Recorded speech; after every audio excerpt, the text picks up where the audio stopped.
Hello there, in this video I'm going to show you how to make a Dresden Plate coaster. So this is what it looks like on the front and this is what it looks like on the back. And just to let you know, I have over 500 sewing and quilting tutorials, so don't forget to subscribe to my channel and don't forget to like, comment and, like I said, subscribe. So let's see how to make this Dresden Plate coaster. In order to do this Dresden Plate coaster, you are going to need this particular ruler. I'm not paid nor sponsored to create this video. It is the Creative Grids 18 degrees circle segment ruler, and it helps you to create the Dresden Plate segments, and it also helps you to create the circles. On the instructions, it also tells you to create this cardboard section, and this cardboard section is the same size as the inside of this dashed circle. So let's begin. For the actual coaster, you're going to need 6.5 by 6.5 inch square, 6.5 by 6.5 inch batting, and 6.5 by 6.5 backing fabric. You're going to need 5 segments that you will cut using your template, and I do have a video that I will link in this description box down below on how to do these segments for you. And you will also need a finished circle.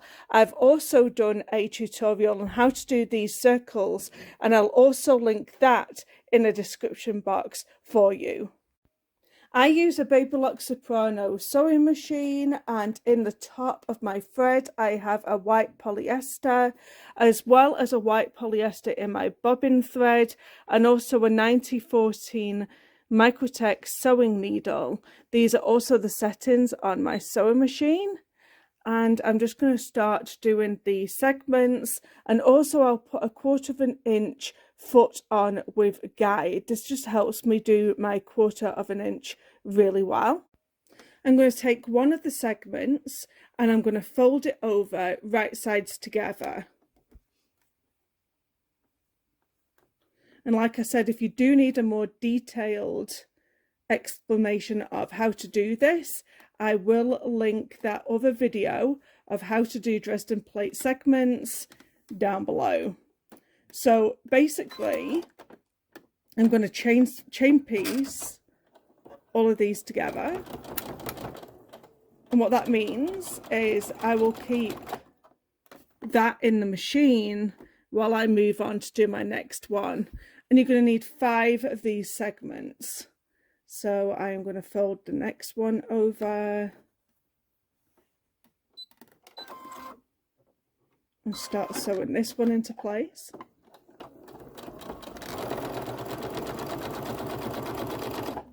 And I'm going to keep that chained on, and then I'm going to get my next segment and fold that one over.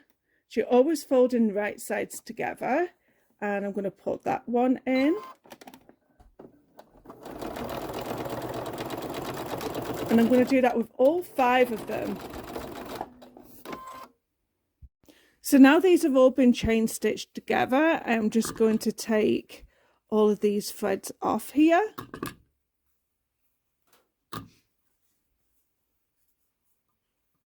So now I can turn all of these right sides out, and I'm just going to get my chopstick and I can just poke that up there and make that point really well. I'm going to do that with all 5, just flip them all out.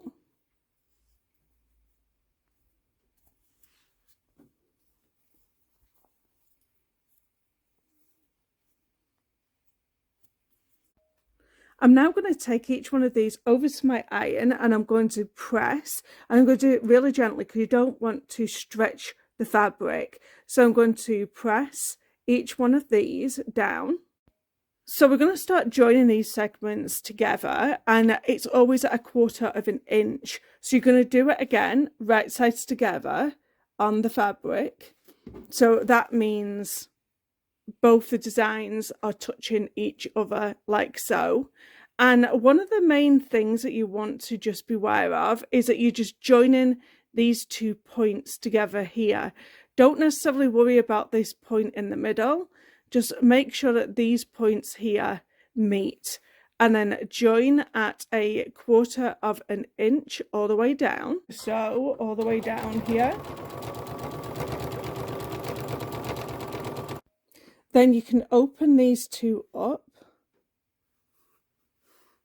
and just finger press for the time being, and then get your next one and join that exactly like you did the first one, the first two, and just have them join in just at these points here, and do that at 1/4 of an inch. And this is the next section here, and I'm going to get my next colour and join that one right here again at 1/4 of an inch. And then I've got my last one here, and once again join it right there at the tip, and sew that one at 1/4 of an inch.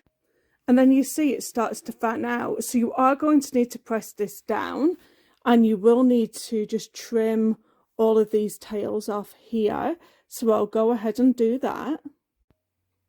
So we're going to start working with the top of our fabric as well as our batting, because you're going to need some kind of stabilization when you're doing this. And then you're going to take your Dresden plate, and you will notice that it's going to overhang off slightly. And you're going to have to do a little bit of applique here to stitch these onto the fabric.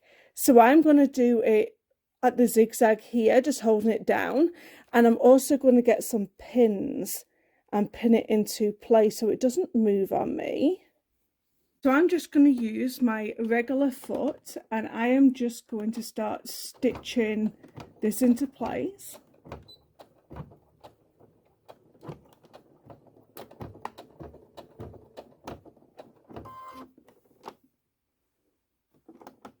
All along them points.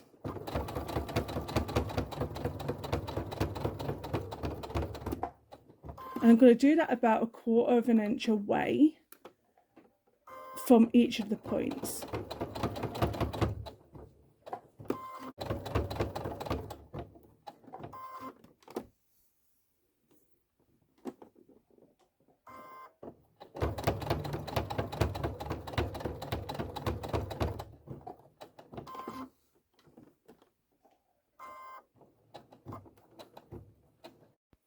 And this is what it looks like. And then we just need to attach the circle on as well. The circle is going to overhang the coaster.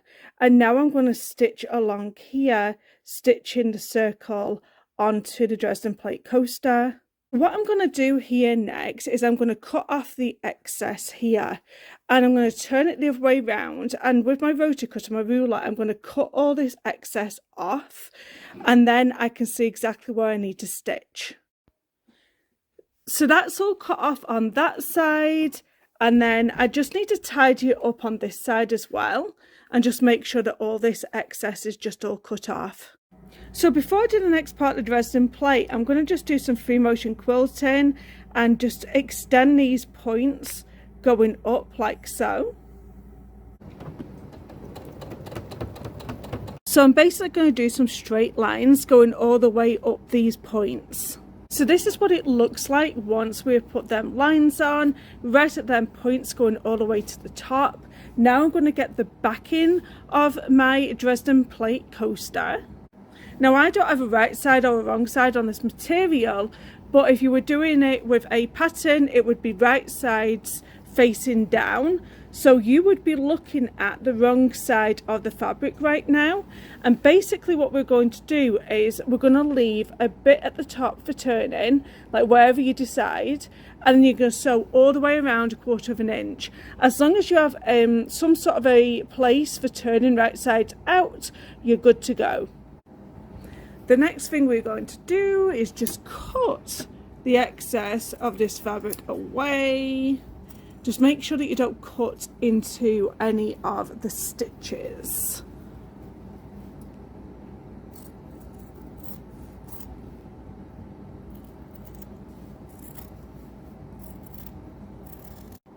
Now we are going to turn our Dresden plate right sides out.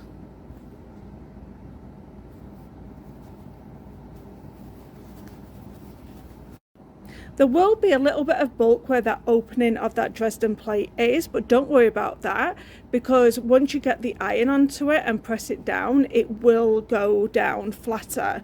So don't forget to use your chopstick once again and just push out these corners here, and do that around all 4 of your Dresden plate coaster. So we still do have an opening, so you are going to stitch a little bit less than 1/4 of an inch, because you want to catch this opening and you want to stitch it shut. So let's go ahead and do that. Stitching the outsides into place will also help stop this coaster from moving on you when you go to wash them. So there you go, that is a Dresden plate coaster. Hope you've enjoyed this tutorial. Don't forget to subscribe to my channel. I have over 500 sewing and quilting tutorials. Don't forget to like, comment, and I'll see you in the next video. Bye bye.